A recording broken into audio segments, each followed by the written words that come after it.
तो का हाल बा भाई लोग, उम्मीद करते हैं कि सबको अच्छा बोलो और हमेशा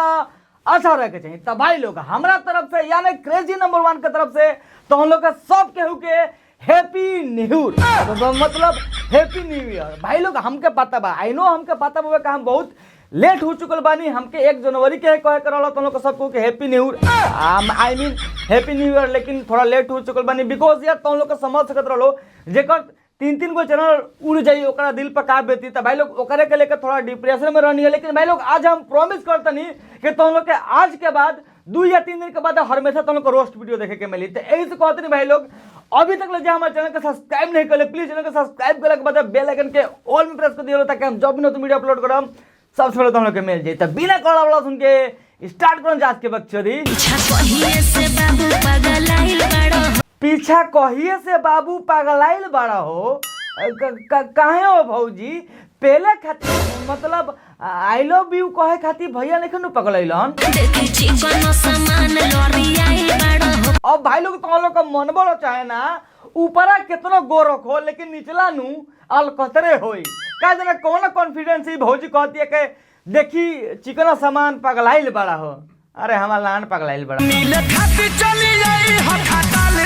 खदान में काहे हो खेसारी भैया एवरी के happy new I mean happy new year खदाने में मनावे के विचार बका।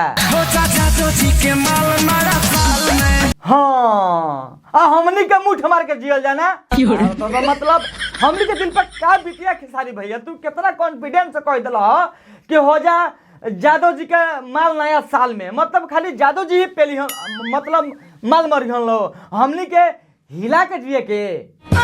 मतलब हमने भी कैसे जिए के भैया तनी हमनियों के बारे में समझो, कम से कम एक टिप तो दिवा दो। हाँ तू कह दहलो और हम मान लेनी ना, मतलब भाई लोग केहू झूठ बोले के सीखो नु तो खेसारी भैया से सीखो ना, मतलब तहनी लोग के बताओ लोग कि नया साल में भौजी की खदान में बोले ले बड़ा मिले खाती और ये खाली चुमा लेके भौजी के छोड़ दिहन, मतलब खाली चुमा लेले के बाद इनकर मन मान जाई। अरे सर बाबू जब तू रहते तब क्या करते रे सरौत नहीं शुक्र मनावे को ओजू हम नहीं खी जंत्र कैमरा में अगर ओजू हम रहती नु तो पटाक के भौजी के पेल देती।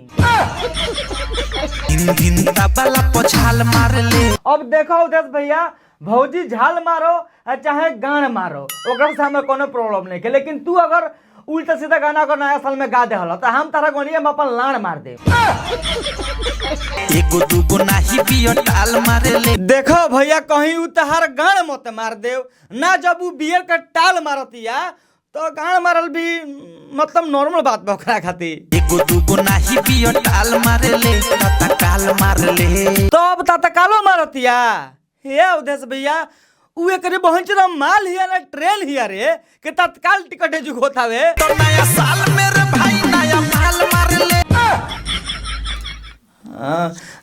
नया साल मेरे भाई नया माल मारे ले मतलब नया माल मारे ले। अरे उधर भैया आजकल नया माल कहाँ मिलता है, हमारा कैमरा मैन भी सरबाज 6 महीना से मुठे से काम चलावत हवे और हमरो हिलाइए काम चलावे के पड़ता है। तू कहत नया माल मार ले, हमारे कहे का मतलब ई बात भैया कि अगर कोनो नया माल का नंबर हुई तो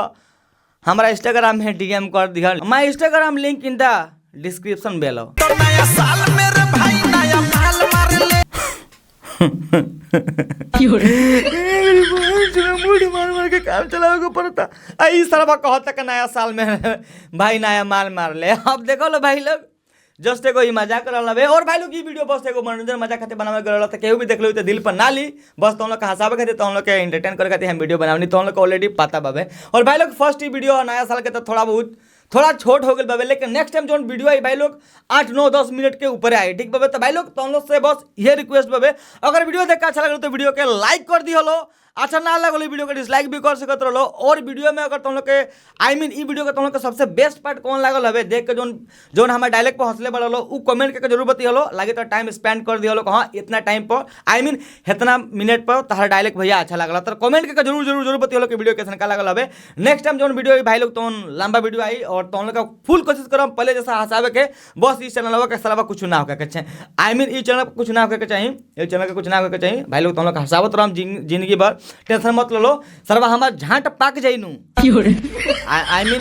जबले ना बुढ़े हम तबले तो हम लोग का हंसावते हम तो टेंशन मत लियो। बाकी वीडियो देख अच्छा लगे तो वीडियो को लाइक कर दियो, कमेंट करके जरूर बताइए वीडियो के सबसे बेस्ट पार्ट कौन लगा कौन ना। मिलेंगे फिर से नेक्स्ट वीडियो में, तब तक के लिए बाय।